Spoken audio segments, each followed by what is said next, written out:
नमस्कार शेतकरी बांधवांनो, आपल्या सर्वांना PM सन्मान निधी योजनेचा पैसा मिळालेलाच आहे। परंतु आता सगळ्यांना आतुरतेने वाट पाहत आहेत, तो म्हणजे नमो शेतकरी सन्मान निधी योजना। या योजनेचे पैसे शेतकऱ्यांना केव्हा मिळणार, किती मिळणार? मुख्यमंत्र्यांनी म्हटलेलं होतं की आपण यामध्ये वाढ करून देणार आहोत। ती वाढ आपल्याला मिळणार आहे की नाही, का आपल्याला तसंच जो पहिले हप्ता मिळायचा तसाच हप्ता मिळणार आहे, याबाबत सर्व डिटेल माहिती आजच्या या व्हिडिओमध्ये मी आपणास पुरवणार आहे। तत्पूर्वी जर का तुम्ही चॅनलवर नवीन असाल तर चॅनलला सबस्क्राईब करा आणि एक लाईक व्हिडिओला करून ठेवा। चला या आजच्या व्हिडिओला सुरुवात करूया।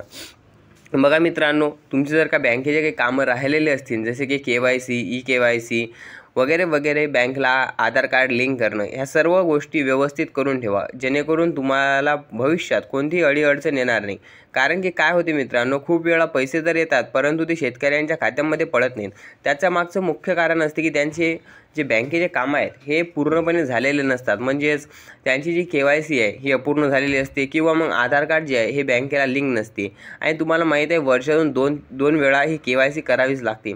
कारण की हे ज्या योजना आहेत ह्या बिना KYCच्या आपल्याला आपलं खातं ॲक्टिव्ह नसल्यामुळे आपल्याला पैसे मिळत नाहीत। आणि तुमचं खातं ॲक्टिव्ह आहे का नाही हे देखील तुम्ही बघून घ्यायला हवं।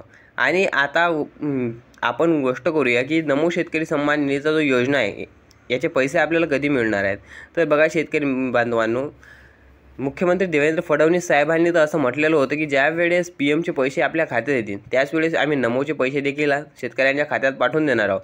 परंतु आतापर्यंत हे नमोचे पैसे काही खात्यात आले नाहीत। परंतु असा एक अंदाज बांधण्यात येत आहे की गुढीपाडवा हा महाराष्ट्राचा नवीन वर्षाचा सण असतो, त्या सणानिमित्त होऊ शकते की शेतकऱ्यांच्या खात्यात नमो शेतकरी सन्मान निधीचे जे पैसे आहेत हे येऊ शकतात। कारण की खूप वेळा काय होते, सणावारांच्या दिवशीच महाराष्ट्र शासन हे त्यांचे पैसे शेतकऱ्यांना वितरित करत असते। खूप वेळा आपण असं बघितले देखील आहे। तर असा एक अंदाज बांधण्यात येत आहे की गुढीपाडव्याच्या निमित्त शुभ प्रसंगी शेतकऱ्यांना हे पैसे त्यांच्या खात्यामध्ये वाटप केले जाऊ शकतात। तरी जर का तुम्हाला व्हिडिओ आवडला असेल तर लाईक करा, शेअर करा, सबस्क्राईब करून ठेवा, कारण की असेच नवनवीन व्हिडिओ तुम्हाला आपल्या चॅनलवरती मिळत राहतात। भेटूया पुन्हा अशाच एका नवीन व्हिडिओमध्ये।